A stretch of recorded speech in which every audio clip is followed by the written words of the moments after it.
ایک بہت اہم بات ہے، اور اس بارے میں مسلمانوں کو اپنا ایمان و یقین درست کرنے کی ضرورت ہے۔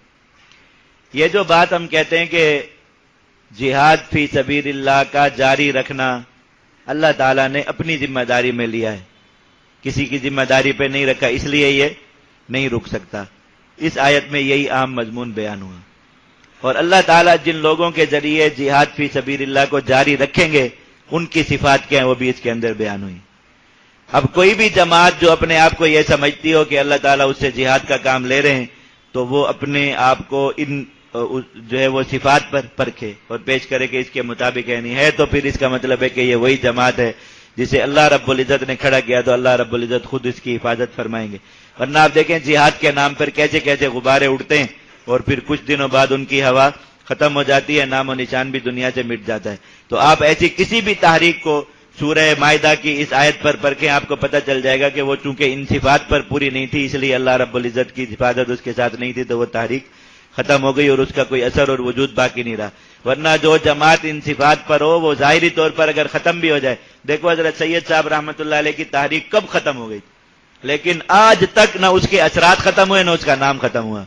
اور اس کے بعد دنیا میں کتنی تحریکیں ایسی اٹھی جو ایک دم بظاہر ایسا ہوا کہ ساری دنیا پر چھا گئیں، اور پھر ان کا نام و نشان ہی دنیا سے کیا ہو گیا، مٹ گیا، ختم ہو گیا، کوئی اثر ہی باقی نہیں رہا، بلکہ اس سے برے اثرات ہی دنیا پر پڑے۔ یہ ہوتا ہے ایک شرعی تحریک اور غیر شرعی تحریک کا فرق، جو اپنی تربیت اسلامی اصولوں کے موافق نہ کرے۔ اس میں بس دو باتیں ہیں۔ پہلی بات وہی ہے جو یہ عرض کیا کہ ہر وہ شخص جس کے دماغ میں یہ کیڑا ہے کہ جہاد کو ختم کیا جا سکتا ہے، وہ اس کو اپنے دماغ سے نکال دے۔ جہاد والی جماعت کو پیدا کرنا اور اس کی حفاظت کرنا یہ اللہ نے اپنے ذمہ لیا، انسانوں کے ذمہ رکھا ہی نہیں۔ آپ آیت کے الفاظ دیکھیے، یا ایھا الذین آمنوا من یرتد منکم عن دینہ، جب لوگ دین سے پھر جائیں، یعنی دین کی نصرت سے، دین کی خاطر لڑنے مرنے سے، دین کی حفاظت سے، عام طور پر جب لوگ دستبردار ہو جائیں اور یہی کہہ دیں کہ بنی اسرائیل کے پیچھے چل پڑو، جہاد نہیں ہو سکتا، اس وقت میں کیا ہوگا؟ فسوف یأتی اللہ بقوم، اللہ تعالیٰ ایک قوم کو لائے گا۔ اللہ تعالیٰ نے یہ فرمایا کہ تم ایسی قوم بنو یا ایسی قوم کو لاؤ یا ایسی جماعت بناؤ، یہ فرمایا؟ کیا فرمایا؟ یأتی اللہ بقوم، اللہ ایسی جماعت کو، ایسی قوم کو لائے گا۔ تو کس کی ذمہ داری ہو گئی؟ اللہ کی۔